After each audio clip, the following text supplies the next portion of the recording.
반갑습니다. 성전에 올라가는 노래 시편 말씀을 수요 집회 때마다 이렇게 저희들 나누고 있는데요. 두 분이서 이렇게 짝을 지어서 이렇게 하나님 말씀을 조금씩 이렇게 나누어서 이렇게 하게 됩니다. 너무 다행스럽게 생각하고요. 저 오늘 짝이 이제 김영돈 형제님, 제가 아주 존경하고 사랑하는 형제님이신데 제가 부족하더라도 형제님 통해서 제 뒤를 잘 봐주실 거라고 믿습니다. 132편 제가 그냥 짤막하게 제가 마음에 생각하고 느낀 부분을 나누고 내려가도록 하겠습니다. 132편의 저자는 아무래도 이제 솔로몬이라고 알려져 있습니다. 솔로몬이 성전을 완성한 이후에 언약궤를 성전으로 이렇게 성전 안으로 메어 드릴 때에 그 아버지 다윗의 그 서원을 기억하고 또 하나님께서 그 다윗의 가문에 주셨던 그 약속을 기억하면서 하나님께 이제 기도를 드리는 그러한 시편의 내용입니다.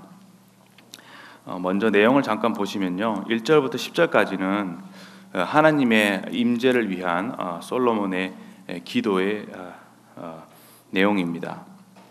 솔로몬이 이와 같이 기도를 하고 있는 것이죠. 하나님께서 영광의 구름으로 언약궤 위에 이렇게 내려오셔서 그 임재를 나타내 주시기를 이렇게 기도하는 내용입니다. 그리고 11절과 12절의 내용은 하나님이 다윗과 맺은 언약을 이렇게 재확인하는 그 하나님과 다윗과 맺은 그 언약을 다시 기억하면서 하나님께서 이러한 언약을 우리 가정에 이 다윗의 이 계보에 이렇게 주셨습니다라고 하는 언약을 재확인하는 그런 구절입니다. 그리고 13절부터 18절까지의 그 내용은 솔로몬의 특정한 그 어떤 하나님께 드렸던 그 기도 또는 요구에 그와 이제 상응하는 하나님의 어떤 특정한 약속들이 이렇게 기록되어 있습니다. 11절과 12절이 이제 다윗과 맺은 언약을 기억하는 것이라고 한다면은 13절부터 18절은 이제 하나님께서 그 이후에 주신 그런 약속들, 축복에 대한 약속들을 볼 수가 있는 구절입니다. 1절 말씀을 보시면요, 여호와여 다윗을 위하여 그의 모든 겸손을 기억하소서라고 시작을 하고 있습니다. 여기 모든 겸손이라고 이제 개역 개정에는 되어 있는데요, 개역 한글이나 다른 버전을 보면, 다른 성경을 보면 그 다윗의 고난, 그의 고난을 기억하십시오, 이런 말씀으로 되어 있는 것을 보게 됩니다. 여기서 제가 이해하기에는 그 다윗의 그 하나님의 성전을 향한 그 뭐랄까요, 이 헌신이라고 할까요? 또 그것을 위해서 다윗이 겪은 어떤 그런 마음의 정서적인 또는 육체적인 그런 고난을 의미한다라고 이해할 수 있습니다. 그 고난의 내용이 사실은 2절부터 5절까지의 이렇게 내용인데 이것이 상세되어 있습니다. 얼마나 하나님의 전을 사모하고 그 언약궤를 사모했으면 다윗이 이 언약 말씀 보면요, 다윗이 하나님께 이런 서원을 하게 됩니다. 2절 말씀에 그가 여호와께 맹세하며 다윗의 전능자에게 서원하기를 내가 내 장막의 집에 들어가지 아니하며 내 침상에 오르지 아니하고 내 눈으로 잠들게 하지 아니하며 내 눈꺼풀로 졸게 하지 아니하기를 여호와의 처소 곧 야곱의 전능자의 장막을 발견하기까지 하리라 하였나이다. 특별히 이제 이 구절의 말씀이 배경이 되는 성경이 이제 역대상 13장 5절과 6절에 있는 말씀이고, 또 동일한 구절이 이제 사무엘하 6장에 이렇게 나와 있습니다. 하나님의 언약궤가 이렇게 빼앗긴 상태에서 이제 그 언약궤를 찾고자 하는 이제 다윗의 그런 간절한 그런 열망이 표현되어 있고요. 이 언약궤를 찾기 전까지, 언약궤가 무사히 하나님의 장막으로 들어오기 전까지 이 잠자기를 거부했던, 그것이 그렇게 이루어지기 전까지 좀 잠이 오지 않은 그런 마음을 우리가 엿볼 수가 있습니다.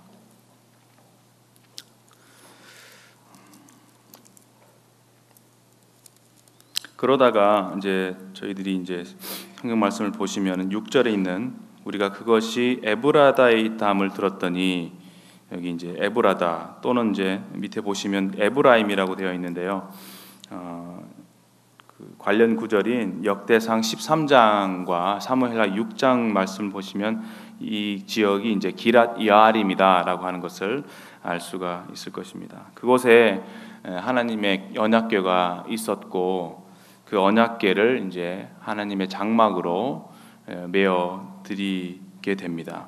그때 다윗이 엄청 기뻐서 춤을 추고 이렇게 기뻐하죠. 근데 처음에는 그것은 이제 수레에 실어서 메어오는 게 아니라 수레에 실어서 이제 가지고 오다가 중간에 우사가 이렇게 붙드는 바람에 우사가 죽게 되고, 그것 이름을 이제 베레스 우사라 하면서 하나님의 언약궤를 장막에 들이지 못하고 오벳 에돔의 집에 3개월간 머물게 됩니다. 그 이후에 3개월 이후에 하나님께서 오벳 에돔의 집에 이렇게 복을 주셨다 함을 듣고 마음이 안심이 되어서 비로소 하나님의 언약궤를 수레에 실어서 오른 것이 아니라 제사장들이 말씀에 기록된 대로 어깨에 메고 다시 하나님의 장막으로 드리게 될 때에 다윗이 너무 기뻐서 자기 옷이 흘러내리는지도 모르고 춤을 이렇게 추게 되죠. 그럴 때 이제 사실 미갈이 그걸 보고 그 아주 비웃습니다. 어떻게 왕이 그렇게 주책 없이 백성들 앞에서 그렇게 춤을 추고 자기 옷이 내려가는지도 모르고 이렇게 부끄러움을 드러냈느냐라고 할 때에 다윗이 마음은 사실 하나님 앞에서 그 기쁨을 이렇게 나타냈던, 하나님의 그 언약궤 그리고 하나님의 장막을 향한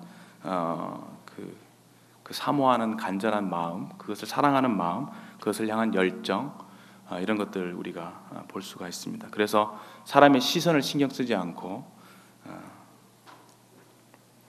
하나님 앞에서 기뻐 즐거 뛰었던 것이죠. 이러한 이제 배경으로 기록되어 있는데요. 좀 구체적인 내용들은 뒤에 김영도 형제님 통해서 들으시면 좋을 것 같고요. 8절 말씀, 이 구조를 잠깐 보게 되면요, 8절부터 여기 10절, 8, 9, 12 이제 솔로몬이 하나님께 이렇게 요구하는 어떤 기도의 내용입니다. 그리고 14절부터 17절까지의 내용은 그 솔로몬의 요구에 대해서 하나님께서 그 어떤 기도의 응답으로서 말씀하시는 내용이 이제 이렇게 대꾸를 이루고 있습니다. 예를 들어서 보면요, 8절에 여호와여 일어나사 주의 권능의 궤와 함께 평안한 곳으로 들어가소서. 그 간절한 하나님에 대한 갈망이 평안히 이 하나님의 그 성전으로 이렇게 들어가십시오라고 하는 것이죠. 앞에 있는 내용은 제가 이 배경에 대한 내용은 이제 다윗이 이제 언약궤를 장막으로 메우는 내용이었지만, 사실 이 글을 쓸 당시에 이제 솔로몬의 입장에서는 그 하나님의 궤를, 장막에 있던 궤를 솔로몬 성전을 건축한 이후에 이제 이렇게 드리면서 이런 것들을, 과거의 것들을 회상하고 하나님의 약속을 기억하는 그런 시간적인 좀 차이가 있다고 하는 것을 좀 보시면 좋을 것 같습니다. 그렇게 궤를 그 하나님의 성전을 건축한 이후에 그곳에 드리면서 하나님께 간절히 기도하는 것이죠. 이 평안한 장소로 그렇게 하나님께서 원했던 그 평안한 하나님의 집으로 들어오십시오. 그 하나님의 임재를 저희들 가운데 나타내 주십시오라고 기도하는 내용입니다. 이 기도에 대해서 우리 하나님께서 답변하신 내용이 우리 13절 이후에 보시면 여호와께서 시온을 택하시고 자기 거처를 삼고자 하여 이르시기를 14절 이는 내가 영원히 쉴 곳이라 내가 여기 거주할 것은 이를 원하였습니다. 그 답은 들어오십시오에 대한 답이 내가 들어가겠다라고 하는 확신을 주시는 것이죠.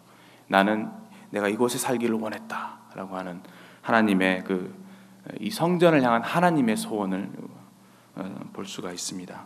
그리고 9절 말씀에 솔로몬이 이렇게 기도합니다. 주의 제사장들은 의의 옷을 입게 하소서.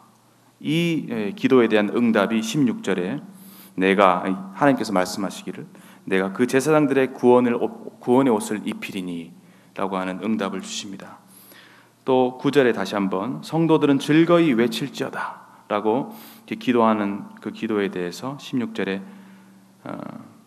그 성도들은 즐거이 외치리로다 라고 하는 하나님의 응답이 있습니다. 또 마지막으로 10절에 보시면요, 주의 종 다윗을 위하여 주의 기름 부음 받은 자의 얼굴을 외면하지 마옵소서. 주의 기름 부음 받은 자의 얼굴을 외면하지 마옵소서. 이러한 기도에 대해서 17절에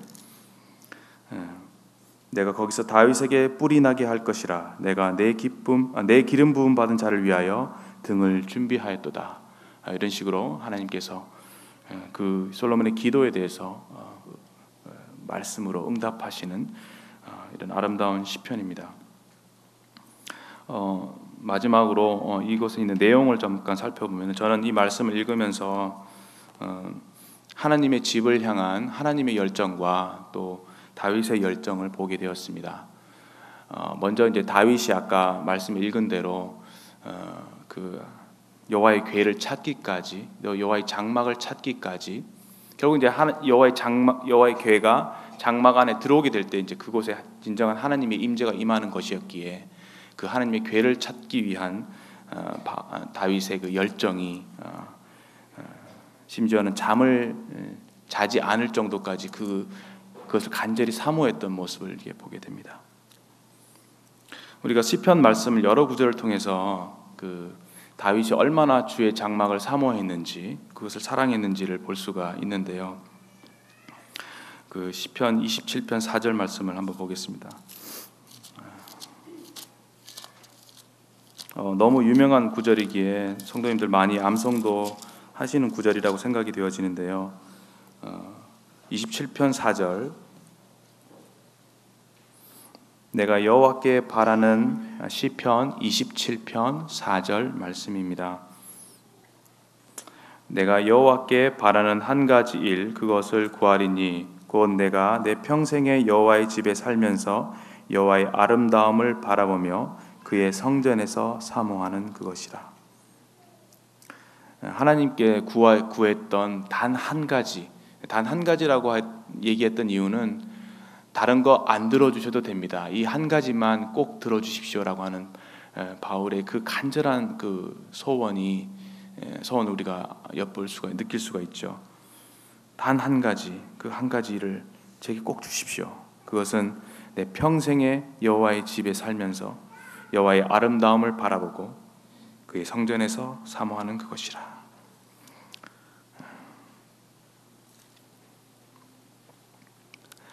주의 장막을 어찌 그리 내가 사모하는지요 라고 하면서 직접적으로 그 장막을 사모하는 것에 대한 표현들도 있고요. 또 아까 제가 말씀드린 대로 궤를 메어올 때에 성경 말씀에 보면은 힘을 다하여 춤을 췄다, 힘을 다해서 췄다라고 하는 것이죠.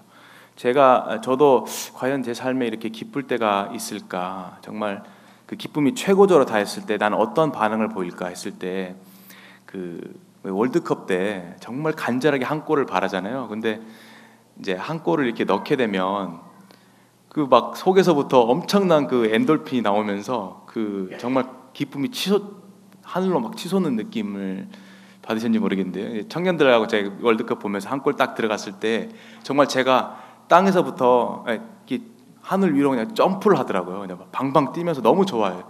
그래서 막 주변에 누가 있든 상관없이 막 아무나 껴안고 막 이렇게 환호하고 너무 마음에 기뻐했던 것을 기억합니다. 그리고 정말 제가 행복할 때 사람마다 반응이 좀 다르겠지만 사람들은 참 기뻐할 때 어떤 사람들은 이렇게 막 방방 뛰면서 춤을 이렇게 추고 막 그러는 것을 저희들이 알게 됩니다. 얼마나 그것이 기뻤으면 다윗이 그렇게 춤을 췄을까요? 얼마나 그 하나님의 임재를 하나님의 언약궤를 또 하나님의 장막에 거하기를 그렇게 사모했을까요? 제가 시간 관계상 다 찾지 않겠습니다만 다윗이 하나님께서 다윗을 형통케 하시고 다윗에게 평안하게 예루살렘 궁으로 이제 들어오게 하시고 그에게 이제 안정된 삶을 허락하시고 이 태평한 나라를 허락하시고 모든 것을 형통케 하신 그때에 다윗의 마음속에 근심이 하나 있었습니다. 바로 그 근심은 나는 백향목 궁에 살거늘 하나님의 궤는 휘장 가운데 있도다. 임시로 이제 이렇게 지어진 장막이죠, 성막. 그곳에 하나님의 궤가 이렇게 놓여진 것에 대해서 굉장히 참 미안하게 생각했던 다윗의 마음을 볼 수가 있습니다. 나는 이렇게 판벽하고 근사한 집에 사는데 우리 하나님은 이렇게 초라한 집에 거하시는구나, 이런 것들을 보면서 마음에 참 큰 부담을 갖고 있는 모습을 볼 때 참 그 마음이 참 아름답구나 생각하게 됐고, 정말 하나님을 이렇게 사랑한 사람이었구나라는 것을 생각하게 됩니다. 그때 하나님께서 다윗에게 이런 말씀을 하시죠. 네가 나를 위하여 살 집을 건축하겠느냐? 네가 과연 나를 위해서 살 집을 건축하겠느냐? 그 말에, 그 질문에 참 많은 의미가 있다고 생각이 되어집니다. 우리가 하나님을 위해서 어떤 집을 건축할 수가 있겠습니까? 그리고 하나님께서 이렇게 질문하실 때에 과연 우리를 인생들을 향해서 사랑하신 인생들을 향해서 과연 어떤 메시지를 주고 있는 것일까요? 사도행전 17장 24절에 보면요, 우주와 그 가운데 만물을 지으신 신께서는 사람의 손으로 지은 전에 계시지 아니하시고, 하나님께서는 사실 우주를 지으신 분이시잖아요. 우주가 저희들 저번에 복음 집회 때도 보셨지만 이 인간의 상상을 초월할 정도로 끝을 알 수 없는 게 우주라고 합니다. 근데 하나님이 그 우주를 지으셨고 하나님은 그 우주보다 크신 분이시라고 합니다. 근데 그 하나님께서 사람의 손으로 지은 그 아주 조그마한 집에 거하신다는 것이죠. 근데 사실은 하나님은 그 사람의 지은 전에 거하지 않는다고 이제 사실은 사도행전에 말씀하고 있죠. 그런데 하나님은 성막이라고 하는, 또 하나님의 성전이라고 하는 것에 자신의 자리를 만들기를 원하셨습니다. 열왕기상 8장 27절에도 보시면요, 하늘과 하늘들의 하늘이라도 주를 감당치 못하겠거든 하물며 내가 건축한 이 전이리이까. 하나님은 참 광대하시고 크신 하나님이신데 어찌 자기를 이렇게 낮추시고 사람이 지은 그 아주 조그마한 장막, 그 지성소, 그 좁은 장소에 자신의 임재를 나타내시기를 원하셨을까요? 132편 13절 14절을 다시 한번 보시면요, 여호와께서 시온을 택하시고 자기 거처를 삼고자 하여 이르시기를 이는 내가 영원히 쉴 곳이라 내가 여기 거주할 것은 이를 원하였음이라.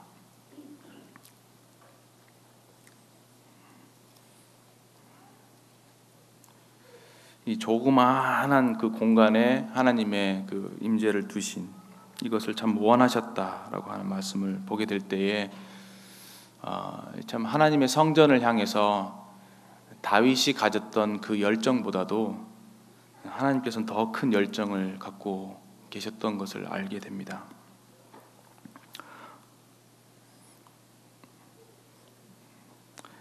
그와 같이 하신 이유는 사실 성전이라고 하는 것은 하나님의 임재를 상징한다고 우리가 알고 있잖아요.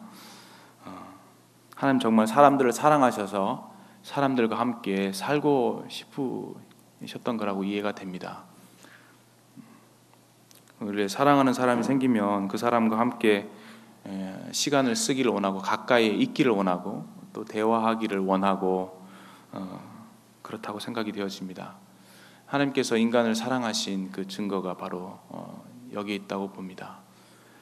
그런데 이제 사람이 이제 죄악으로 인해서 하나님의 거룩의 속성 때문에 죄와 이 거룩이 함께할 수 없는 그 상황 속에서 하나님이 제한적으로 그 장막 또 성막이라고 하는 그 장소를 마련해 주시고 그곳에 하나님의 임재를 약속해 주셨습니다.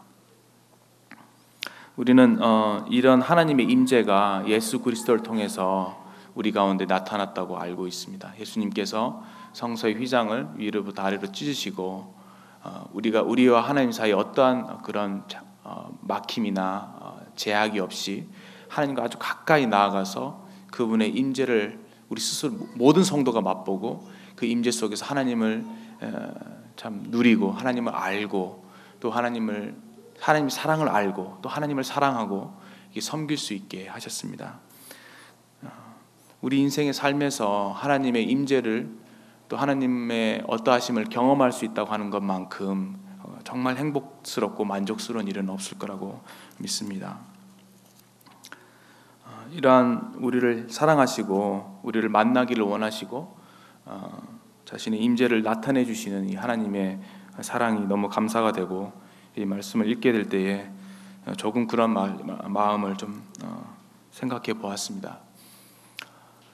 그 하나님은 어느 곳에나 계신다고 성경에 기록되어 있잖아요. 하나님은 심지어는 음부에도 문제 내가 자리를 틀지라도 그곳에도 계신다고 이렇게 기록되어 있습니다. 무소부재하신 또 어디나 계시는 이제 편재하신 하나님이십니다. 그러므로 이 하나님의 임재가 존재하지 않는 곳은 없다고 우리가 알고 있죠. 그런데도 불구하고 여전히 우리 인간에게는 하나님의 그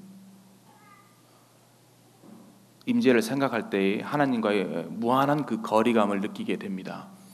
하나님이 우리 옆에 바로 항상 어디서나 계시고 우리 옆에 항상 계심에도 불구하고 이제 하나님이 멀게 느껴지는 때가 있는 것이죠.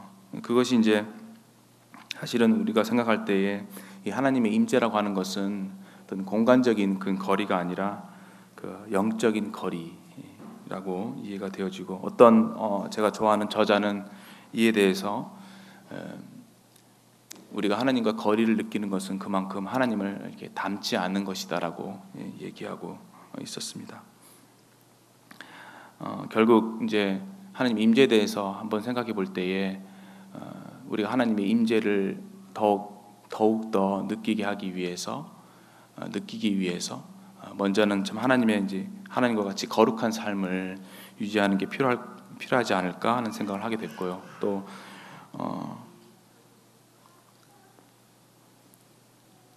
한 가지는 이제 하나님을 닮는 것, 하나님의 마음을 알고 하나님과 같이 되는 것이 하나님의 임재를 더 많이 느끼고 경험하기 위한 그런 좋은 방편이 되지 않나 이런 생각을 하게 되었습니다.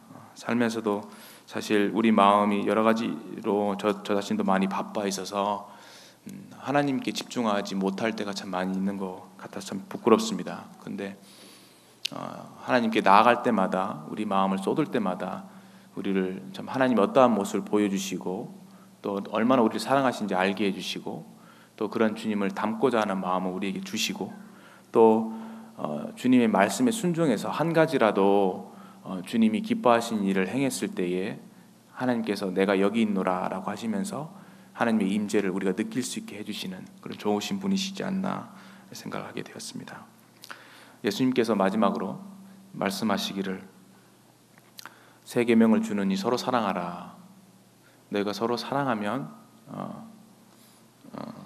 이로써 모든 사람이 너희가 내 제자인 줄 알리라. 모든 사람이 너희가 내 제자인 줄 알리라. 우리가 서로 주님의 말씀을 쫓아 사랑할 때에 우리 안에 살아 계시는 그 주님의 임재를 예수님을 믿지 않는 사람들조차도 보면서 하나님이 저기 계시는구나, 주님이 저기 살아 계시는구나라는 것을 알 수 있다고 이렇게 주님이 말씀해 주신 것이 기억이 났습니다. 이상입니다.